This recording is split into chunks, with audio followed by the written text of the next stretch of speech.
Hello, and welcome to another episode of Latina Life with Jen and Milena. Our guest today is a Super Latina whose reach spans the world. She is the Director of Communications for North America for Merlin Entertainment's Group. Now, what does this mean?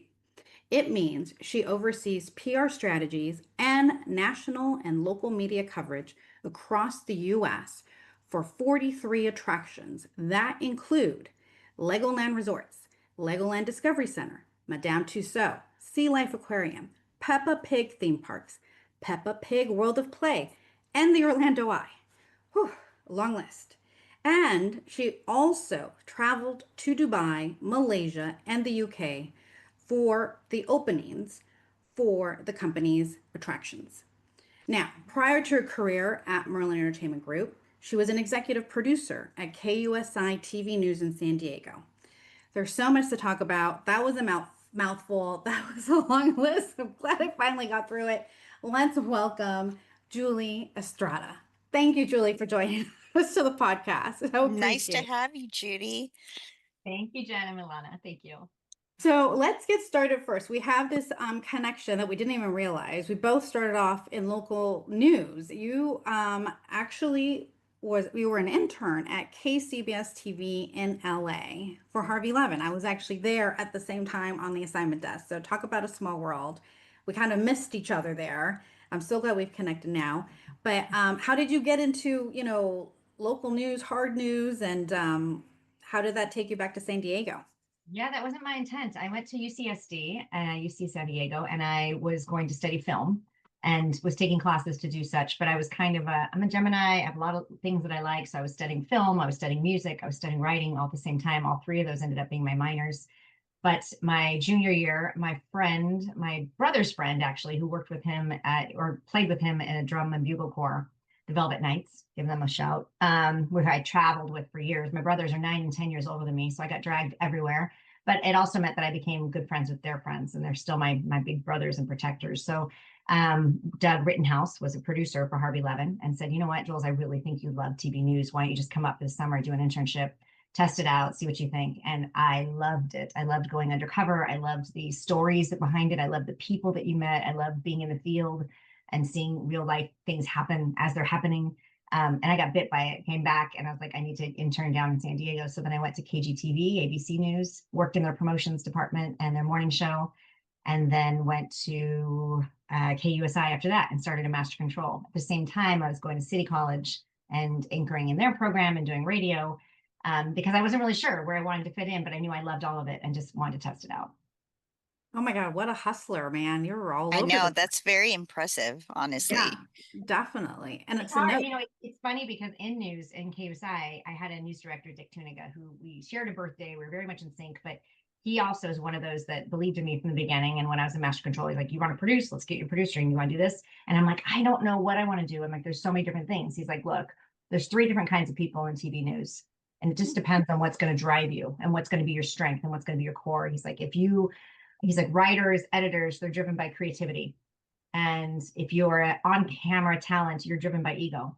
And if you are a news director, if you're a manager, you're driven by power. And he's like, you just have to figure out which one of those is your strength and which one of you makes you the happiest when you're doing it. And for me, that was really hard because I've been a singer my whole life. I've been on stage my whole life. I loved performing. So I liked being in front of the camera, but I also loved telling people what to do. And when I was producing, I loved controlling the environment and having that ability to do so. And I also love my creative spot of writing and editing. So it was really difficult, which now full turn ahead going into public relations, that's everything I do now. So it worked out perfectly in the end of what I'm doing because I get to do all three of those things and each one makes me happy. Oh my, That's those are really good cool. takeaways. I Hmm. love that. That's true because it Hmm. Guides you. speaks You got to do what makes volumes you to me. happy, but you also have to do what your strength is. And if you don't really know, then I think you have to kind of test out everything to figure it out. There's many things I've learned over the my lifespan that I'm not good at. And I think as a lesson, there's people who are like, well, just work on what what you're not great at so that you become great at that. But then the opposite side of things, I think you should really focus on what your strengths are and make that your strong suit. Hmm. Worrying about what you're not good at, focus on what you are good at and take that. Like I always got in trouble for talking in school. always. I always was the last one to write a paper the night before and get an A instead of working on it for 6 months and getting a C. And that proved to be my strength. So in news, it was great because I met those deadlines really well. I worked really good in a fast-paced environment, and I could flip it around really fast. And then I became in public relations. I was publicity chairman in high school, and I realized because I'm good at talking, like I'm good at so much. Yes, you are. Yeah. We love it. No, we love it. And we love hearing from you. So obviously you're very passionate about news. You loved being involved with that world. What made you then change and pivot to the tourism and travel industry? Yeah, I had been in it at KUSI. I was there 10 years. I mean, everything from master controller, executive producer, and I loved it. But I had gone through 6 news directors. I was Mm. pregnant with my second son and doing morning shifts. You have to get up at 2:30. You're there by 4, and you're there sometimes till noon, till 1, till 2, and it's exhausting. And I remember going to my doctor at one point. I'm like, I am about to lose my mind. And he's like, Yeah. He's like, you're in an extremely high position and you're in a very stressful position and stressful environment. You've lost 1,700 hours of sleep last year. And when he said that, I'm like, I lost what? Because all I'm hearing is that like a lifespan. I'm like, I lost 1,700 hours of sleep with my job. And I'm like, I need to change. He's like, yeah, you need to change. You need to figure out something out. And literally, I think it was the next day after that doctor's appointment, a friend of mine who I had become friends with, Kina Pigert, she was a public relations representative at Legoland, California, called me and she's like, look, I'm leaving I have a child and I need to spend more time with my kids. And I think you'd be perfect for this. It's down the road from you. You live 6 miles away. She's like, I think this would be great for you.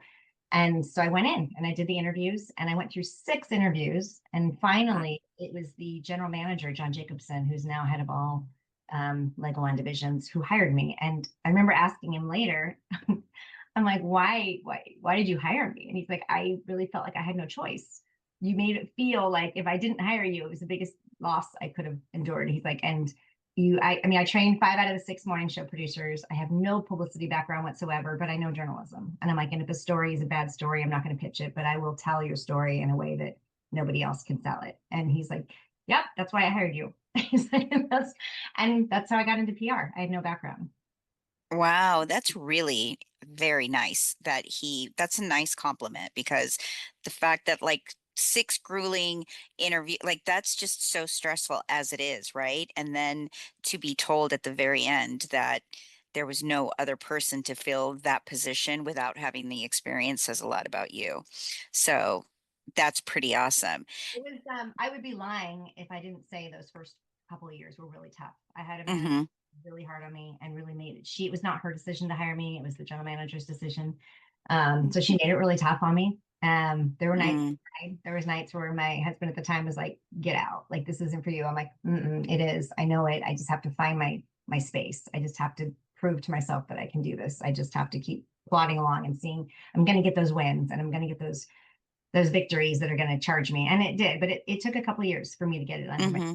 felt. And it's humbling calling a news station and pitching a story when you knew you used to be their boss and they treat you like you know nothing about the business. And they're like, yeah, we don't have time for this. We've got to. I'm like, look, I can put it into a NatBo package. I can piece it. I can be a bow sot bow. We'll put it together like this, like this. And I'm teaching that, like telling them. And then once they hear you know the language, they're like, oh, okay, yeah, yeah, send it our way. We'll take it. And I was like, oh, but it's humbling. It really. Yeah. Because you're basically giving it to them with a nice big bow on it, just like, here you go. All you have to do is just put it on that platform. But I'm going to take it back just a little bit, just so that we know, like, from the beginning, like how you grew up. You said you always liked being in front of the camera, you always liked performing. So tell us about your childhood and how that went ahead and sort of made you who you are today. Good question. I was born in the Valley, so born in San Fernando Valley, Valley girl, which actually came into handy later on in life, which I'll tell you. But born in the Valley, we lived there till I was 3 and left, and I went to Mission Viejo. So before Mission Viejo was the OC, it was just Mission Viejo, and it was a nice place to live and a lot of tight communities. I was involved in everything. My parents, I actually remember my dad saying it at my first wedding to my husband then saying like, hey, she's going to try everything, just so you know, and you're gonna have to sit back and hold your breath and just wish her the best. She's gonna try it and she may flop and she may not, but she's going to try. So just hold on for this ride because it's going to be crazy. And I did. I tried out for cheerleading. I remember in high school, I think I was the only one out of 62 girls who couldn't do a cartwheel, but I wanted to try it because what if it was supposed to be for me? I don't know. Yeah. I Yeah, tried out for true. the Mickey Mouse Club when the same years that I think Christina Aguilera and Justin Timberlake did, and I got to the finals. And I was older, much older than they were. And to this day, I hate the song Rainbow Connection because that's what I was singing, and I totally forgot the words and had to improvise. I was proud of myself for improvising, but apparently you have to memorize the script, and that was part of the audition process, whatever. But I but I Oh, tried. cool. Yeah. I don't know. I tried. My brother, my second oldest brother, was a music teacher, so I had to try instruments growing up. So by the time I was 12, I had played drums, violin, piano, flute, guitar. I'm sure I'm missing one in there somewhere, but I had to try them and like them. I still play piano a little bit, but everything else kind of went out the wayside. But trying everything is what made me a little stronger, because I think if you don't fail at things, you Mm-hmm. don't know how to handle it when it does happen. I think you're always constantly succeeding. Then how do you know to pick yourself up and pull yourself back again? I think that's something that's life. Like that's Mm-hmm. Yeah. Yeah. it goes, and it's okay. And I think as a mom, that made me stronger because I was able to tell my kids, like, you try it. Like if you don't get it, then so you try out for the soccer team. And if you don't make it, you don't make it. But you tried. I mean, if Right. Yeah. Yeah. True. you don't ask something, the answer is always no. And that's one of my other big lessons that I've always told my friends. Like if you don't ask, the answer is always no. So ask, right? Yeah. Just ask. Yeah, that's a repeated thing that I believe every time we interview somebody, they're like, I just went for it. I didn't know what the outcome was going to be. And I just think so many people hold themselves like with fear that they don't allow themselves to even ask, because rejection for some people just isn't, they can't take it. But it's something that I feel like if you keep asking, you sort of get used to it for all the no's. So you appreciate the yeses a lot more, you know? Yeah, and I mean, my role that I have now didn't exist. And it exists not only in North America, but we have a director of communications in the UK. We have a director of one in Asia. And that just started this last year of building my role out to other areas of Merlin. Merlin Entertainments is the second largest attractions operator group in the world, with more than Hmm. 140 different attractions in 23 countries, 4 continents. Like it's massive, right? We're right behind the mouse. In Europe, we're number one, but we have Alton Towers and the London Oh, Eye. wow. That's ours. And for like years, you keep doing your reviews and your objectives. And my boss you have to put in your objectives. Like, where would you be 5 years from now? And where would you? And I'd be like, head of public relations for North America. And I remember my boss at the time, she's like, well, that doesn't exist. I'm like, I know, but that's you asking me what I want to do. And I'm telling you, this is what I'm going to do. And this repeated for maybe 6 years. And then finally, the CEO and I were at a conference called IAPA Expo. IAPA is International Association of Amusement Parks and Attractions. And I was on their communications committee for 6 years. And we were there for a press conference, and I was giving him an interview with USA Today. And we were sitting on the floor having a hot dog and a lemonade or something. And I remember him saying, what do you think about the midways? And midways are kind of our smaller attractions and what we kind of call them on the internal force. It's like a 2 to 3 hour experience. Like Legoland Discovery Center is a midway, Sea Life Aquarium is a midway. It's something where you're Got it. a couple hours, but it's not a full day like Legoland Resorts, our multi-day destinations. So he's like, what do you think about them? I'm like, I don't, it's not my job. He's like, but what if it was your job? And I said, well, I've been asking for that for a while, but no one's giving it to me. And he's like, I'm telling you. And I was like, okay. I said, well, it depends on what my title would be and what I get paid. And he's like, that's your first mistake. You should have asked what you're going to get paid before you asked what your title is going to be. And that was another lesson to me, because it set me back a little, because my pay wasn't as high as it should have been. And I learned now. And now whenever someone asks me what I want, I'm like, you can call me janitor. I really don't care. Just pay me what it is you want that I'm asking for. And I think that's another lesson that I've learned. But the position became mine, and I kind of took it. The first year or so was a little straggling, like not really knowing. And now I have a team of 5 that are under me, that not under me, I should say, that work with me, that I lead. And PR manager in California, one in New York, one in Florida, one that does all my Madame Tussauds and Peppa Pigs, and one that works on Sea Life and Legoland Discovery Center. And it's a really small but powerful team, and I'm proud of them. Absolutely. That's very interesting because I feel like as women, we don't ever ask like what we're worth, and I feel like we'll ask for other things. You know, that's I've seen that multiple times. Jen, I know you have too, where it's like, should I ask for this? And my daughter had a very similar situation where it's like, you know, she's young, she's starting out, and she's like, you know, I had this interview and you know, they asked me and I didn't think that they were going to ask me what I needed for the salary. And she lowballed herself so bad. And I just was like, I cannot believe you did not ask for the most Mhm. because that's where you start to negotiate right then and Well, I there. feel That like is not also what you want to, sometimes, you know. right. But I feel like sometimes people don't know. Like, I don't think like we know. I don't think those numbers are like shared. You know what I mean? I think um for us and like for our daughters, we can give them like some kind of guideline for people who might not be in that industry or don't have any connections. Like, what do we tell them? Like, what advice do they just Google it? What Yeah. should they do, Julie? Like, what Yeah, advice would you give? I think it's actually I've experienced a little different. So the interns at my work or who I've worked with now, I think are much more. I was going to use the word ballsy, but I'm sure that's not appropriate. Are much more. No, but I feel you. I hear you. I mean, like they're much Yeah. more New confident in. generation. Yeah, the new generation is much more confident Mm-hmm. than I was. And I think that our generation was. I think it's they come in sometimes they're like, yeah, I'm gonna work an 8 hour day, I'm gonna get this for it, and I'm gonna get this, and they're out. And I'm like, whoa, wait a minute. I was picking up dry cleaning and dropping off coffee orders and like I would do whatever it took to get in. And I did it for free and Hmm. to get the pay. And I guess because they know they can. And then they know they can ask for that. And they know that they can come in and say, no, actually, I want this salary. And my son just got into, he was working in government and just got into public relations recently. And I'm so proud of him, but I also know that he knows what he's worth and he knows that, and he did go back to them and say, yes, I would like a little bit more of my salary coming in. And I'm like, good for you. Like, I wish I would have had that confidence Mm-hmm.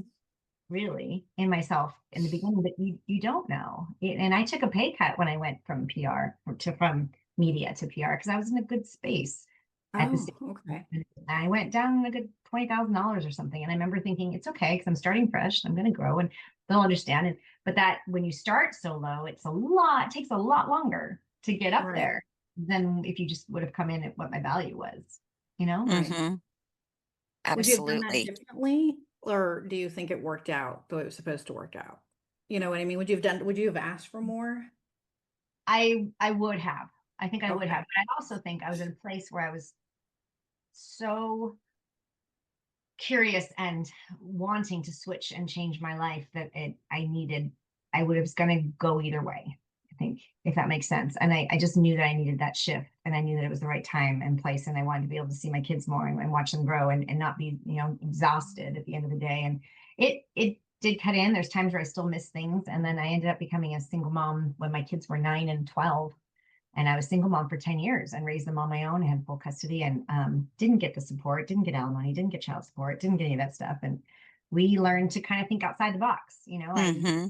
hand off wine to other moms to be able to pick them up in soccer practice and to drop them off at this one when I was at another one because you can only be one place at one time. And I missed some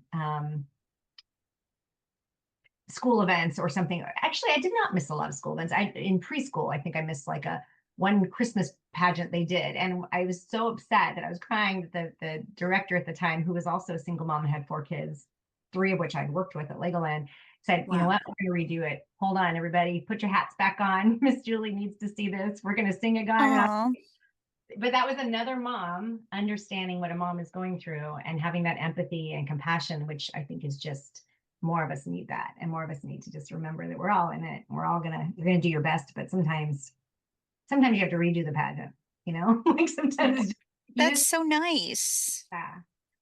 Wow. What a nice support group. It seems like you've always had like people in your circle. You know what I mean? Like that just have been there at the right times for the right moments. So I know that right? Because I feel like you've had all these. Yeah. But I think like one of the most common myths is that that relationships are the hardest part about relationships is making them.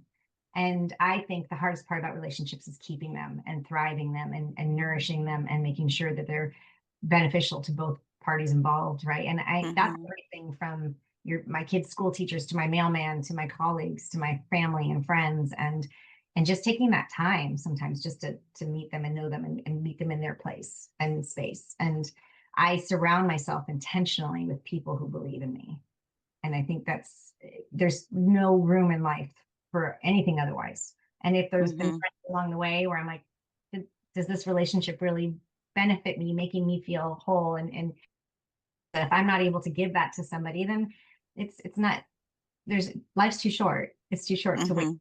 in negative space. There's just no need. So just surround Right. yourself with people that believe in you and encourage you and are there for you and support. And all friends are different, you know, like I have friends that I will call and talk to just about finances or about, you know, heartache or cooking or whatever. And then there's other ones that I get in those deep discussions with where I'm like, oh, God, mom's suffering from dementia. How do I deal with this? How do I do that? Or, oh, I'm, dating and I'm dealing with this impossible situation. And there's certain ones that you go to for certain things. I don't think there's one catch all. And as much as, my husband, who can't hear me, would like to think he's a catch all, he's not, because girlfriends are everything. And there's just something a husband can't replace. And that's the friendship of another woman who can be there to Mhm.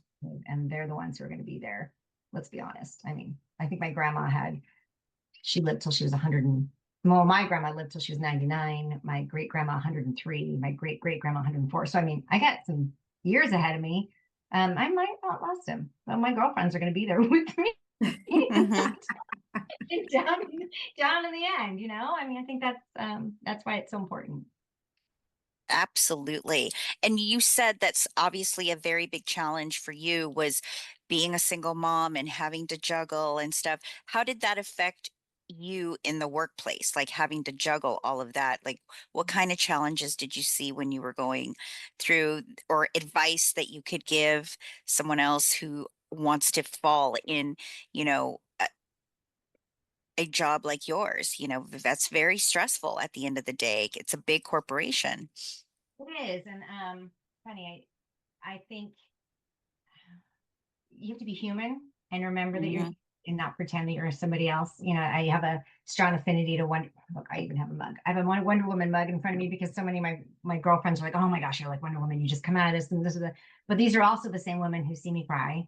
They see me struggle. They see me when I'm my hands up, like I need help. Like it's okay to ask for help. And at work, I have been and will continue to be very honest with my colleagues and my bosses. And if they're like, "Hey, is everything going okay?" No, actually, I need these resources because I'm struggling and I need help. And it's okay to ask for help and it's okay to tell them. And I remember when I was going through the divorce, I was talking to our general manager at the time and he pulled me aside at some work event. We had just opened, I think one of the hotels we had just opened or something. And he's like, nobody really knows this, but I went through divorce and it was tough. And I was like, when? And he's like, "Oh, I was young and stupid." And went on and told me this whole story that nobody else knew and in our workplace. And it meant so much to me that he took that time to share it with me. And he's like, "You're going to get through this. You're going to be fine." He's like, "In fact, I think it's a good time for you to go to Malaysia, like go for a couple weeks, and help us Wow. kick off this park." He's like, "We're grand opening. I need you to be the international spokesperson. I need you to be the right hand of our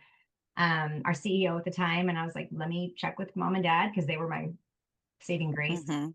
through the divorce. And let me see if they can watch the kids." And yeah, I think that would be good. And it was the best trip for me. It was kind of a Stella got her groove back kind of trip, right? Where I just got my confidence back, and not so much in all the ways that Stella did, by the way, but in but in multiple ways. And it was really what I needed to be able to say, "I'm going to be okay." And my parents watched the kids for those 2 weeks. They were my lifelines, and it was amazing. But just having that faith in me to do that. And my dad passed almost 9 years ago. And I remember what happened. Not one person from work was like, "Hey, will you fill out this form? You're going to be gone." They were just like, "Take the time you need." And my brother passed 3 years ago. They're like, "Take the time you need." And so Oh. supportive and so helpful. I think that's why I'm even more endeared to this company because of the people and the relationships along the way that have gotten me here. Doesn't mean there's not some relationships where you're like, could have done without that one. But Right, the all of us. yeah, right? We have Yeah, those. always that person. But I think the ones that have supported me and helped me and guided me and know who I am, those are the ones I cling to. And you're like, okay, I can be this for somebody else, and they're going to be this for me, and that's what gets you through. So So I'm wondering, and thank you so much for sharing, obviously just wonderful, you're a wonderful and amazing journey.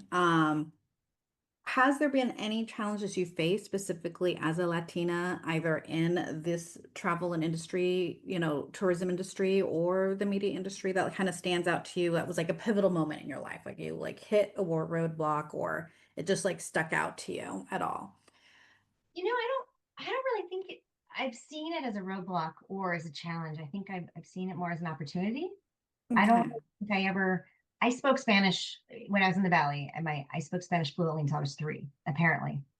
You go to the doctor and they'd be like, open your mouth. And my mom would look at me, she'd abre la boca. And I was fine. But my dad, who was from Kansas, white Irish boy, did not want his daughter speaking Spanish in the Valley and in LA and in, California. And my brothers had no interest in Spanish whatsoever and never took classes, they were never a part of it at all. And actually made jokes about Mexicans on the side of the road and all kinds of things where my mom and I'd be like so mad and just like, and Yeah. embraced it and really did. And I studied it in Spanish and I studied Spanish in schools in high school and junior high school. I went to Spain and studied in college. But I came back and I had that accent of the Castiliano, the Castillo. Yeah. Mm-hmm. Yeah. Yeah. Mi abuelito estaba enojada. And I didn't speak anymore. And I was like, I'm not going to speak anymore because you're just making fun of me. So I stopped. But I tried and I embraced it. And I think, and even the Chicano Federation, I was involved with that. So I took what was it called? It was a leadership course it was a leadership academy within the Chicano Federation. And I took that because I wanted to get to know more Chicanos in my area. I was in my 20s and I met this policeman. There was like a tax attorney. There's like all these different people in the group. It was fascinating. And I'm friends with many of them to this day, but just to get a little piece of that culture. And I think it never hurt me in my industry or my capacity. I think being a woman was more challenging than it was a Latina. I think that Mhm. I mean, when you're in a newsroom and you're surrounded by men and you speak up, they just kind of look at you like, but then I had that one news director, the same one that told me about, the 3 types of people. And I remember we were in an assignment meeting, and it's 2 o'clock in the afternoon or whatever. And he just slams down his paper. And he's like, he's like, somebody tell me, what is the story of the day? And I remember going, oh, I kind of think, and I told him that, and I kind of disregarded some of the other options that were out there and put them down, but told him why I put it down and why I didn't think it was a good story. And here's what I did think was a good story. And he's like, that is what I want. And I remember that day going, like it was okay. I was scared to death to speak because I was the only woman in the room. And I was like, but it was empowering. And you realize that you just have to speak up and it's okay. Yeah. But it Yeah. was definitely more, I think, being a woman. The Lots news director, and one of the reasons I left news was he kept telling me that he didn't want to hear any more stories about pregnancy or kids or strollers or mom stories. It's like, why would we want to hear that? I'm like, because our demographic is moms. Women. Mm-hmm. Yeah. Are watching in the morning, they're listening. They may not be seeing it because they're busy with the kids and getting ready for school, but they're listening. And Yeah. Mm-hmm. the memo is, and if you as a news director can't tell me you understand that and that you just like, I'm like, fine, go ahead and send the reporter to sleep mattress and make it a sales story. That's great. I can't do this. And that was one of the push factors where I was like, they really don't get it. They don't Yeah. get who we're reaching out to and who the story should be for. And that's when I got out. And now I tell great stories at Legoland. I did 13 TV interviews in 9 days. And Oh, wow. from Florida to California, all for Brick or Treat. I was dressed as a space alien and some of them I love it. we have a Galacticoaster opening in in early 2026 for both Florida and for California. It's a brand new indoor space themed roller coaster. It's the largest $90 million investment Merlin's ever made in Legoland parks. But I like getting into the part and having fun with it and telling stories. So I dressed up as a space alien and I've dressed up like princesses. I was Princess Leia for opening of Star Wars Miniland. I got to meet Princess Leia. I got to meet Carrie Fisher when we opened Star Wars. She Oh, called. that's awesome. That's the other fun part about my job is all the celebrities who come in through your lives, but they're just people. And as long as you treat them like people, I remember Carrie Fisher literally calling me, and I'm a huge Star Wars fan, like huge, because I grew up with all brothers and we were really into it. And I saw the first Star Wars movie and I was 7 and we were inside a movie theater my brother worked at 2 in the morning. he woke me up, got me out of bed, and there's 6 of us sitting there with Carl's Jr. sandwiches and, and a big crate full of beer and stuff. They did. I didn't drink it. And we were watching Star Wars at 2 in the morning, put me back in bed at 4:30. My mom woke me up at 6, had no idea that I had left for the night. And I went to school the next day going, oh my gosh, you guys, there's this really cool movie coming out next week. No one's seen it yet, but I got to see it last night at the theater, that kind of thing. And you're like, Oh, that's so fun. great. Yeah. What a nice memory. That's so cool. I have a lot of good ones like that. But then Carrie Fisher actually called me one day, and because she was going to do an event for us, and she's like, "Hey, Julie, this is it's Carrie Fisher. I just want," and I'm like, "Oh my God, I'm talking to Princess."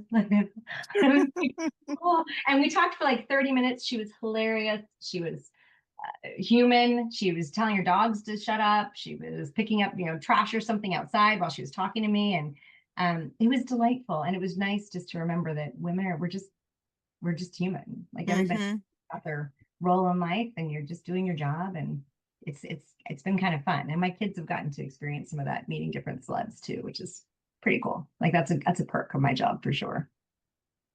That's so great. Well, before we let you go, one more thing. Just speaking of the media, as you know, there's been a lot of changes going on in the industry, not just the media, but I feel like we're feeling it because we're in the media, but other industries as well. Layoffs, are happening. People are really taking a moment right now to, try to figure out what their next step is going to be.